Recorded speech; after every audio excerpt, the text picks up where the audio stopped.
From Connecticut Reserves, gentleman from Oklahoma is recognized. Thank you very much, Mr. Speaker. Mr. Speaker, I yield 6 minutes to my very good friend, the distinguished gentleman from Nevada and chairman of the Subcommittee on Homeland Security of the Appropriations Committee, Mr. Amodei. Gentleman's recognized. Thank you, Mr. Speaker. I rise today in strong support of the Homeland Security bill under consideration. As the chairman of the Homeland Security Subcommittee, I'd like to thank the full committee chair, Mr. Cole, my colleague from Oklahoma, for his leadership in helping to return us to regular order and producing a series of bills that will fully fund the government by the January 30th deadline. But I'd also like to thank my colleague from Connecticut, the ranking member, Rosa DeLauro, who was part of this combination. You've seen him work before in years past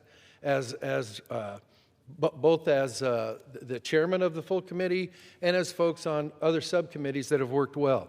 It's been a help to all of us, and I want to thank you all publicly for your professionalism and your respect for each other and our process. I would also like to thank my good friend, subcommittee ranking member, Mr. Cuellar, a real pro and somebody who has, we don't agree all the time, but it's like it's never been a disagreeable experience. And there are days around this outfit when, quite frankly, that isn't the case. Thank you, my friend. I appreciate that. You've been a great partner. And finally, I'd like to take the time to thank the committee staff on both sides of the aisle who worked tirelessly over the past month to negotiate the product before us. From the majority side, Paul Anstein, Anna Lanier Fisher, Fern Gibbons, Alessandra Ramirez, Ashley Trulick, and Nkosi Thomas. And from the minority, Shannon McCulley, Jamie Wise, and Jim Ellsworth. It's not cool to be on appropriations during the last 30 days for sure, and you folks were real troopers and professionals and class acts. I want to thank you all for your dedication and effort. I also want to remind everybody, because we get tied up in a lot of stuff, essentially, the Homeland bill is the Coast Guard, FEMA, TSA, Secret Service, Border Patrol, and ICE.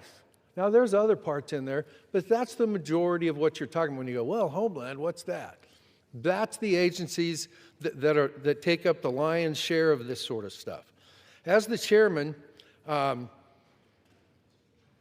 we'd like to basically think that what we produced, having those meetings, talking across the aisle and with our staffs, what we produced is a bedrock model for going forward and getting us out of the continuing resolution rut. Continuing resolutions lock us into spending levels that are both outdated and have not evolved, like, frankly, the positions on both sides. So, the fiscal year 2026 Homeland bill under consideration today furthers this administration's goals of undoing the damage caused by the previous administration, starting with the border.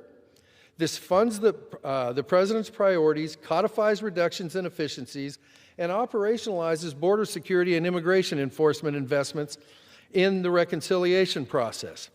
I also want to note that we have, let's start with ICE. And I know people have lamented that, boy, you know, we didn't really get everything we wanted and all that stuff. It's like, guess what? There's something that we should both be celebrating here today, and it's about ICE. Because the last administration wasn't real big on ICE, kind of maybe hoped they didn't exist or whatever, one of the things that didn't happen with respect to ICE, like all other law enforcement agencies around, was the use and implementation of body cameras. So you don't have to rely on somebody happen to have their cell phone and have a good angle, whether they're accusing or defending themselves for whatever they did.